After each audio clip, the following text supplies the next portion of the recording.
Okay. Sorry. Was just trying to get into the Halloween spirit. Happy Halloween, everyone. If you're not having a scary enough Halloween yet, then you came to the right place, as I am presenting you the top 10 things that scared or disturbed me as a kid. My only rule for this video will be that I will only pick things that scared me before I turned 10, so nothing after 2013. That's right, Freddy, f*** you. So then, make yourself cozy and enjoy the video.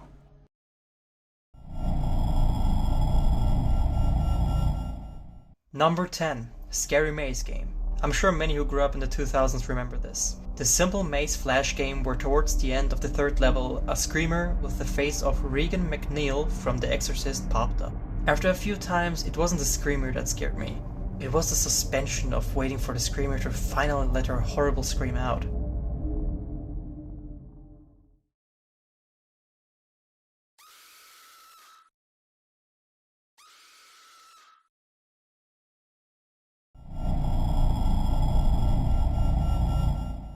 Number 9.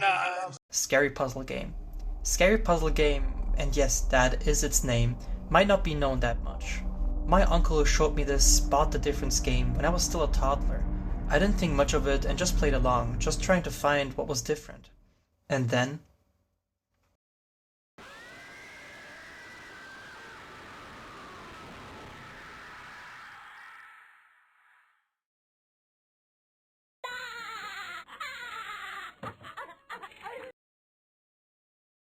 I still haven't forgiven him for this.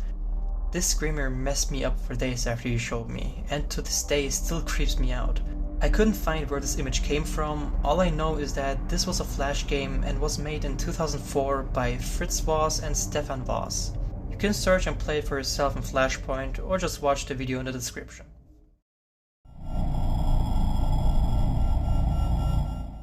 Number 8. Sly Cooper Swamp. The third world in the first Sly Cooper game, Haitian Jungle, always stood out to me.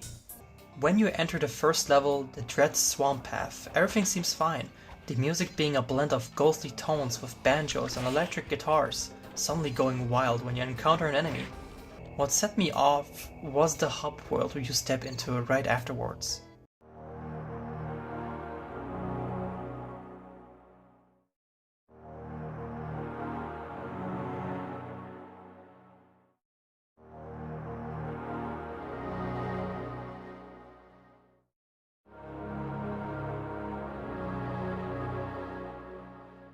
The swamp's dark center is a track that already made me feel weird, suddenly losing the thief-like charm and sounding straight out of Silent Hill.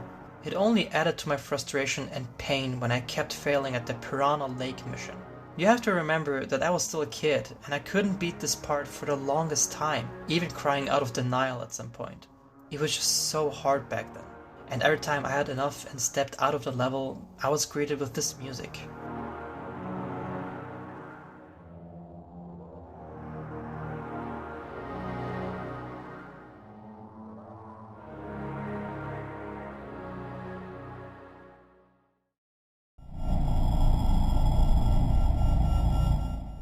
Number 7. Creepy GTA San Andreas videos. I wasn't always allowed to watch or play things with scary or adult themes, so when I snuck off to watch some GTA San Andreas videos, I found some videos that showed me a more haunting side of the game, be it because of aliens, Bigfoot, or other mysteries. But what disturbed me the most were these roleplay videos, where they often reenacted typical horror scenarios, accompanied by soundtracks from popular horror movies.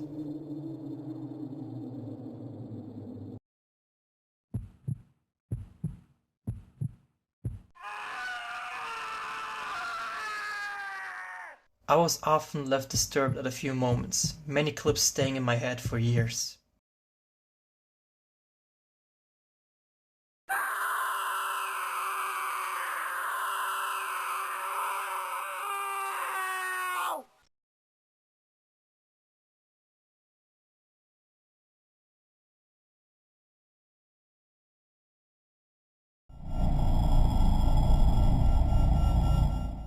Number 6. Tales doll. Many feared the Sonic.exe creepypasta back then. And while I was scared to an extent as well, I was more afraid of the Tales doll. The myth of the Tales doll saying that if you'd listen to I Can Feel the Sunshine backwards at night, you'd get haunted and killed by the Tailstar.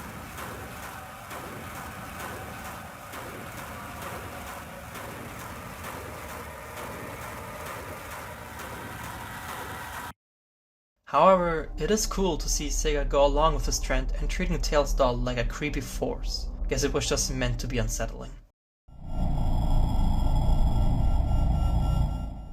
Number 5. Herobrine. When I watched and played Minecraft, I often held my eyes out for Herobrine, believing in the supernatural stories and thinking I could maybe catch him, even if he did scare me. I would often try to reenact summonings from videos to try and call Herobrine, not knowing they were mods. I remember how I scared my cousins who I got to believe in the Herobrine myths as well, making them more scared than I was at times.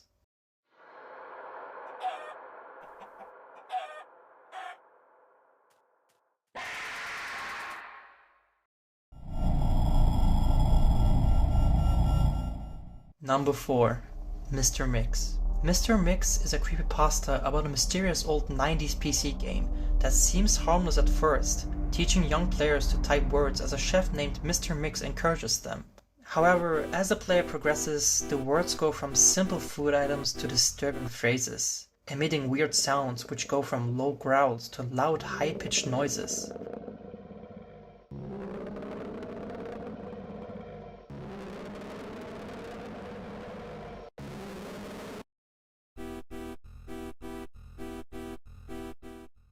Players were not able to finish upcoming levels as there were simply too many words to finish in the set time limit. Those who tried to dig into the game's files or hack themselves into the 6th level where the game would normally crash experienced severe psychological effects as pictures were added to the System32 folder of half-dead people with mangled faces. One individual who reached the 6th level without crashing saw something which supposedly drove him so crazy he thought he himself was Mr. Mix and tried to kidnap a young girl. Thankfully, this is all just a fictional story, but not to my 9-year-old mind it wasn't. Number 3. Buried Alive. Since I was always afraid of zombies, the Pokemon creepypasta Buried Alive unsettles me to this day. The story tells about a supposed secret final boss hidden in the first generation's Pokemon Tower in Lavender Town that was cut from the final game. When reaching the top and interacting with a tombstone, a speech bubble would come up saying, "You're here, and lonely, so very lonely. Won't you join me?" After that, a battle would start against a half-decomposed corpse named Buried Alive, crawling out of the ground. Winning against this zombie is incredibly hard, as it uses overpowered Pokemon, including a white hand, which is only mentioned once from an NPC outside of the tower. After losing the battle, the zombie would say, "Finally, raw meat." and see this.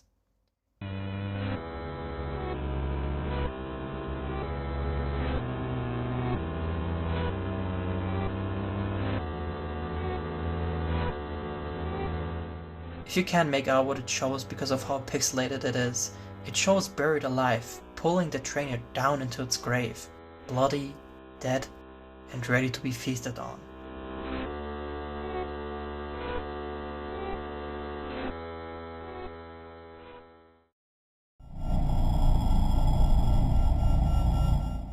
Number 2. Lavender Syndrome. And since we're so comfortable here, let's stay in Lavender Town. The creepypasta around the Lavender Syndrome drove me mad when I was young, being so afraid of listening just a second of that creepy melody. It sounds just as horrifying as the story.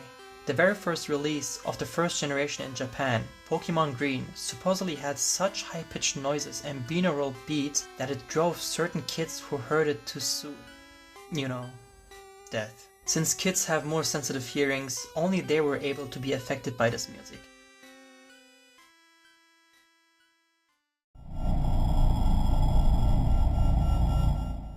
Number 1.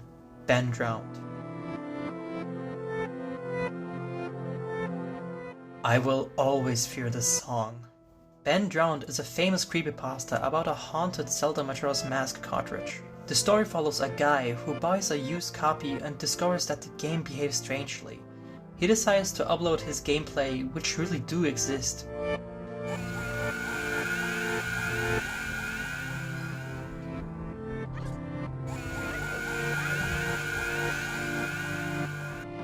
The creepypasta escalates with supernatural events leaking into the player's real life, culminating in that the game is haunted by the spirit of a boy named Ben who drowned, and is now manipulating the game to terrorize anyone who plays it.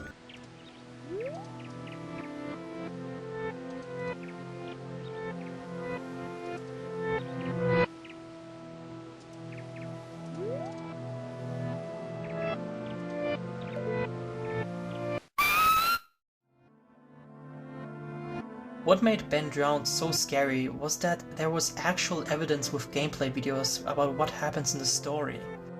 This damn statue still creeps me out to this day, but mixed together with that music, I actually still get scared.